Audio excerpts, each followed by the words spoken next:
Hey guys, it's Misko here. Today we are talking about user research. Woo! But I know for a fact that this makes designers very stressed and anxious because they don't have a plan and they don't have structure.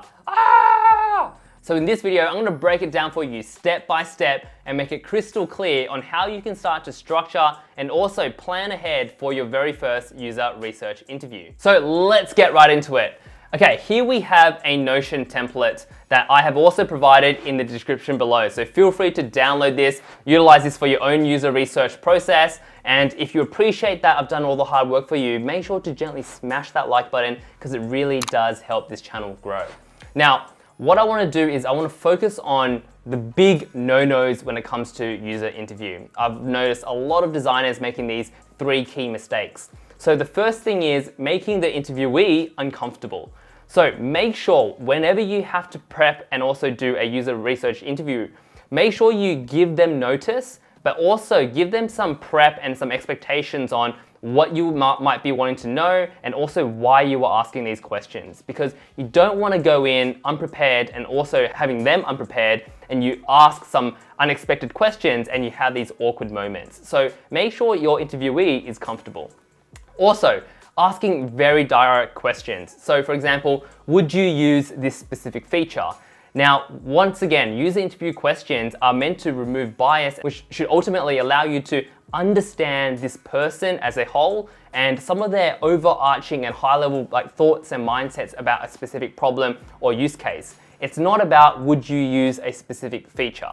So don't ask direct questions because they don't give you true insights into what the person's actually thinking. The third big no-no is to ask leading questions. So don't ask, do you use Google to search online? Instead, ask, how do you do research online? So without implying or leading an answer to Google, you are opening up the question and allowing the candidate and the interviewee to answer whatever comes first to mind. So these are the 3 big no-nos that you should not engage in and you should definitely avoid. Now, before I walk you through how to structure your user interview questions, let's paint an example. Let's say we are designing an app to help millennials trade and buy stocks. Okay, that's the app that we're going to be building. So what we want to do is, first we want to define what the objective of these user interview questions are going to be. This helps us frame and also think about what type of questions will go into the interview. So the objective that I've used is how and why do millennials trade stocks? And I've also come up with a hypothesis that ultimately they're trying to build personal wealth and attain financial freedom. That's really why people buy stocks, either to make quick cash to build some personal wealth, or they're trying to be financially free by investing early on in their life. Now, we want to make sure that the objective is not too broad and not too narrow. And what do I mean by that? So a very broad and loose objective might be, do millennials want to make money? That doesn't really give us a clear direction of where these questions might head. Now, another objective that might be too narrow is what financial apps do millennials use? That would lead to questions that will be very specific and very tactical, which is something that we want to avoid in the first round of user interview questions. So to find something in the middle, we want to understand how and why do millennials trade stocks, to understand what are their thought processes around how they deal with money, what their thoughts around finances, what their thoughts about personal wealth is, and how they think about it, and then ultimately allowing us to expand and explore questions which are around trading and stocks as well. Now, once we have the objective, that is when we start to define some of the questions. And one thing that I always have at the start of every single user interview before I ask the questions is a disclaimer. And make sure to not forget this disclaimer when you go into a user interview. So the disclaimer that I always include is to ask, before we begin, would you be okay if we record this session so we can reference it afterwards? Something along the lines of, we're going to a user interview, we're going to record the session, are you okay with it? I've seen many times where designers start recording the session without asking for permission and consent, which can actually be illegal. So make sure to avoid those awkward situations, have the disclaimer up front.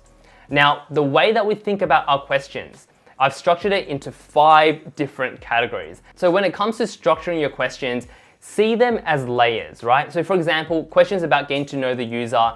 Imagine it's this shirt, this Misko shirt that I'm wearing. This is the first layer to this person. We don't want to go into the user interview and start asking very tactical questions right away. We want to understand, who is this person, right? So are you currently studying? Are you working, or both? Can you tell me more about your hobbies?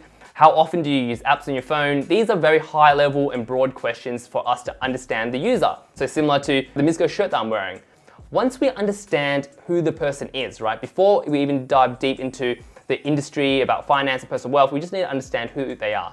Now, for example, I'm gonna remove this shirt now. So I'm gonna take the shirt off, and now we're like a layer deep. So we've got like another shirt that we need to uncover. We need to understand the next layer of this person. So questions about customer preference now. Because now that we understand who they are, we wanna understand, what do they prefer? So I'm trying to understand, what are some of the brands that they like and why? And then I slowly move towards the financial brands. What are the top 5 financial brands you like and why? Because I want to start to understand from a top-down level, what are some of the brands and apps that they use in the same industry of the project that I'm working on? Can you share your most frequently used financial apps and why? How do you manage and build your personal wealth? So you can see that I've gone from more personal questions about who they are to some of the preferences, and that's like this Mizco shirt. And then once you've understood a little bit more about their preferences, I'm gonna start to remove this shirt again, and it gets like a layer deeper, right? So we're gonna go down into the customer's perception on finance. So as you notice and you remember, we're building an app to help millennials trade stocks. So I've gone from understanding the user to some of their preferences around the brands and apps that they use around this area, this industry and this sector. Then I'm gonna go deeper to understand their perception and mindset around finance. So I don't wanna go too deep into personal wealth just yet. I just wanna understand, like, how would they rate their financial literacy? So now once we've understood a little bit more about their perception and mindset around finance, I'm gonna once again remove this shirt, and hopefully we can get even deeper into the personal wealth sector now. So we've understood that they have moderate knowledge around finance. They haven't really been taught. They've only learned a few things from their parents about saving. But now we want to go a level deeper and actually ask questions around personal wealth. What are their thoughts about personal wealth? And what we want to do is come up with questions that are really revolved around personal wealth. Why do they want to build personal wealth? How do they currently do that right now? What are their thoughts about personal wealth?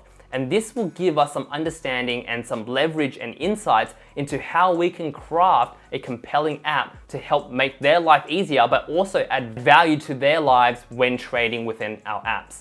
So in a nutshell, you can see that when you're structuring your questions for user interviews, you want to start very broad about who that person is. Then you want to go a level deeper. And then you want to get deeper and deeper until you get to the crux of exactly what you want to find out and some of the tactical things and insights that you can implement into your app.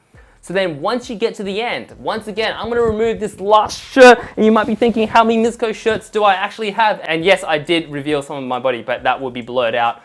And the goal is to get to the end where we close out the interview, where instead we ask them to provide us insights. So 3 of the key questions that I do like to ask when we're closing out an interview is, are there any ideas or thoughts you might have that you think might be useful and valuable to us? Because sometimes we might not be able to cover everything, and they might have some ideas floating around. And also, can we follow up with you if there are any further questions we might have? Lots of times when we do user interviews, we realize there are questions and some clarity that we need to follow up with, and that gives you the opportunity to reach back out. And then once again, do you have any questions for us? This questions really helps make the interviewee a little bit more comfortable, because they might have some uncertainties, they might have some questions and some curiosity about why you're asking some of the specific questions that you did ask. So hopefully that gives you an understanding of exactly how you can structure your questions and how you can utilize the template I've created in your very next user interview process. Hopefully you guys found this extremely useful. And once again, if you want to support this channel and also learn from my mastermind group, there is a link to the Mizco X group down in the description below. And that's a wrap up for this video. I will see you in another video very soon.